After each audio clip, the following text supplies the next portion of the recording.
Um servidor público do município de Amélia Rodrigues, no Recôncavo Baiano, foi condenado a 2 anos de prisão em regime aberto por amputar o próprio pé. Luciano Emiliano vai explicar para que ele fez isso. Vanderlei dos Santos Gomes contratou 4 seguros de vida e acidentes pessoais em menos de 3 semanas, entre junho e julho de 2019. 6 dias depois da última contratação, ele foi encontrado perto da rodovia BR-101, em São Gonçalo dos Campos, com o pé direito amputado. Ele disse à polícia que havia sido sequestrado por 2 homens armados. Um o imobilizou, enquanto o outro cortou seu pé com um facão. O membro foi guardado em uma mochila junto com pertences que teriam sido roubados. Vanderlei passou por cirurgia e, dias depois, já se preparava para receber cerca de R$1,5 milhão de reais. O valor e a quantidade de apólices levantaram suspeita das seguradoras e da polícia. Investigadores revelaram que ele inventou a história para aplicar o golpe do seguro. O Tribunal de Justiça da Bahia o condenou a 720 horas de serviços comunitários e ao pagamento de R$ 7.500.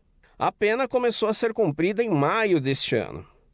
Luciano Emiliano para o Jornal da Oeste, primeira edição.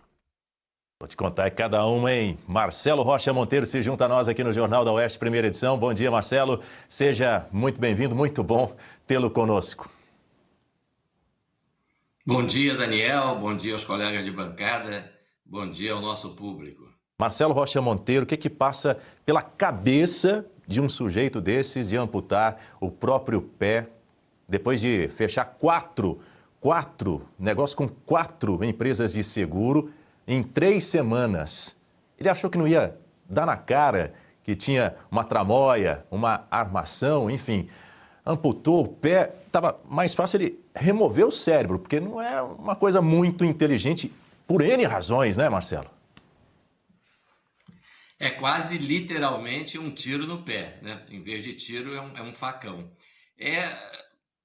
E veja só, Daniel, as seguradoras, elas têm departamentos de investigação, justamente porque essas fraudes eventualmente acontecem, né? Eu já tive seguradora atuando até em processo de homicídio, né? Em que se suspeitava de uma fraude, né?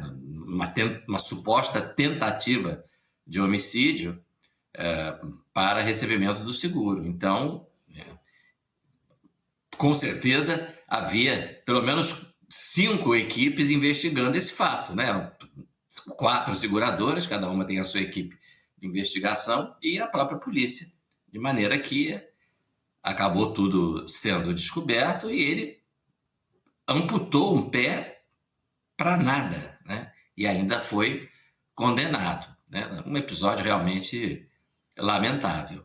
Mas esse tipo de fraude acontece, inclusive com relação a roubo de automóvel, falsa comunicação de roubo de veículo para receber o seguro. Marcelo Suano, diga. É interessante, é um indivíduo que faz uma aposta, ele ficou sem pé, sem emprego, sem dinheiro e sem honra. Mas parece que ele está reproduzindo um modus operandi. Veja, a gente pode imaginar nos universos possíveis da lógica a possibilidade de indivíduos se amputarem parte do corpo. É possível até que alguém ampute um dedo, ou vários dedos, ou um pelo menos, e consiga alavancar toda uma história política, uma história de vida, apenas no universo possível da lógica, nos universos possíveis da lógica. Não estou dizendo que esse fato pode ter acontecido. Diga, Dácio.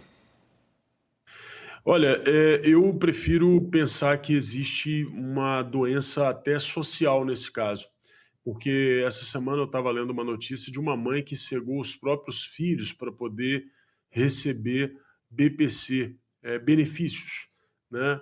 E os golpes não param e o volume desse tipo de golpe não tem parado. A gente tem exemplos, inclusive, da classe política, de gente que eventualmente causou mutilação para poder se beneficiar. A gente já viu casos, por exemplo, de uma senhora com uma pessoa morta num banco tentando obter empréstimos. O Emile Durkheim escreveu sobre esse tipo de anomia, porque quando você tem uma série de normas, não significa que você vai ter norma. Talvez o doutor Marcelo Rocha Monteiro saiba melhor do que eu sobre isso, porque você tem uma hipernomia, mas, na verdade, a sensação que a gente tem no Brasil é da ausência completa de leis e de que vale tudo. E nesse vale tudo, pessoas pouco inteligentes como esse rapaz cometem esse tipo de atrocidade. Um vale tudo no meio de uma situação financeira complexa, onde as pessoas tentam sobreviver a todo modo. Então, eu vejo, sim, um caso clássico de uma burrice, porém, eu percebo um padrão que começa a se repetir na sociedade brasileira.